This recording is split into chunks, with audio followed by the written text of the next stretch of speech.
Welcome back to a brand new episode of the podcast. I am your host, Elle Edwards, founder of the Itchy Soul Playground and Yuya. If you saw last week's episode, you will know that we were exploring stepping into your story. What was it called? I've forgotten the proper title for it already. How to plan your year like a story. How to structure your year like a story. There you go. We're going to be carrying on with that a little bit this week. With some nuances and some reminders. And if you're somebody who struggles with this idea of goal setting and planning, and maybe for various reasons, just be encouraged that we're going to be handling that as well. We're going to be poking at that on Thursday. So stick with us, because this does have a lot of potential, and I don't want you to miss out on the beauty and the wonder of planning and goal setting and dreaming with God just because of maybe bad experiences. I'm not going to say any more about that right now because I'm getting ahead of myself. Today, really, we're thinking about those things you don't want to take into the new year. You don't want to take into the next story. So planning your year, structure your year like a story. And as I said last week, I've used several different names for this now. Structure your year like a story. If we're going to do that, remember, we are in Act 3. So there are 3 acts in the story. Quick reminder, Act 1 is the first quarter of the year. Act 2 is the middle section, quarters 2 and quarter 3, and then the final act, Act 3, is quarter 4. And it's really refreshing and encouraging to do it like this, because otherwise the traditional way to do it is go, okay, we've got what goals we're going to do, and let's get these done, and da. You can do that, but there is this temptation to set a whole load of new goals that maybe you weren't going to set when you thought at the start of the year. When you structure your year like a story, you don't have to do that. Instead, it's about wrapping up, remembering that in Act 3, in any good story, there's no new information, there's no new characters. This is about everything that's gone before and bringing it together. But remember, your life, you are not a one-hit wonder. Your life is not about 1 year. So there are going to be some story questions, some overarching story themes that you've been exploring this year, maybe even last year or the year before. Maybe you can think of occasions where you thought you had this goal and you worked towards it, but you weren't quite done yet. With the traditional goal setting, it can become quite frustrating. However, when we recognise that actually your year, your story, is just part of a series, it's okay to leave some questions until the next instalment, for the next story, the next year.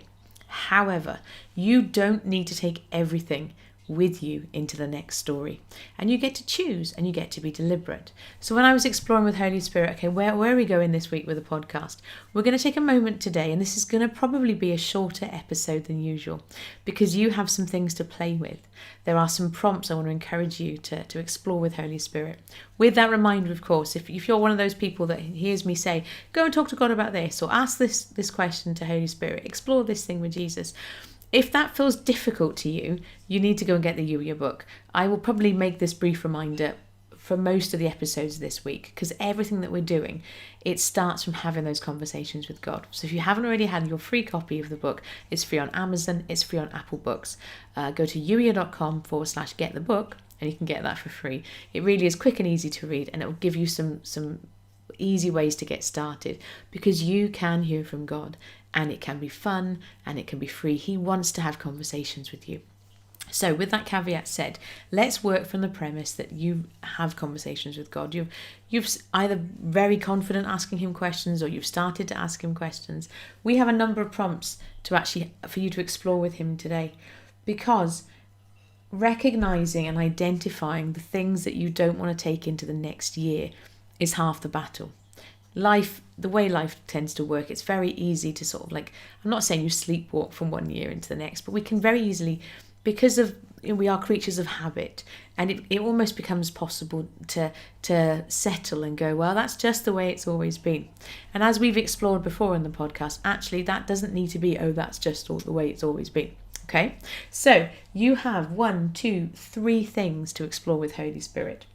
Thing number 1 is, what hurt in this story, or what has hurt in 2021? Number 2, who do you need to forgive? And number 3, have you been believing any lies? So those 3 things are joined together. It's really about those pieces of your story, or your pieces from your year, that are not serving you. Are there things that have, first of all, things that have happened in 2021, or even before that. If you haven't dealt with them before that, then you can do that now, maybe for the very first time. Ask Holy Spirit, what hurt in 2021? Bring to mind, and this is not about pressing on pain points and making you feel all uncomfortable. This is about bringing them to mind so you can then say to God, okay, now I give them to you. Help me leave them in this story so you can let go of them and not take them into the next story. But once you become aware of those things, it becomes easier to do that. Okay, I'm not a big fan of, over-analysing the difficult stuff. And at the same time, we don't just want to ignore it, because that's not healthy. That doesn't really help with the way that your mind is wired. So the first question, what hurt in 2021? Bring to mind those pieces. You might already know as I'm speaking some of the things that have hurt you in 2021. But if you're someone who's like, I don't really think that anything hurt in 2021. Brilliant, that's great. Still ask, okay? Because there might be little pieces that happened, because, a year is quite a long time. I don't know about you, but I can remember bits and pieces from the year, but the year as a whole, it's a long time. So even if you think nothing hurt in 2021, ask Holy Spirit to bring to mind those things and then write down what you hear. Okay, and when you've done that, the bonus piece of that, like we've already said, is okay, I give these things to you, I give this to you, I give that to you. Help me to let go and leave it with you so you can then not take it with you into the new story. Thing number 2, who do I need to forgive? Now, this might be tied into that first question, okay?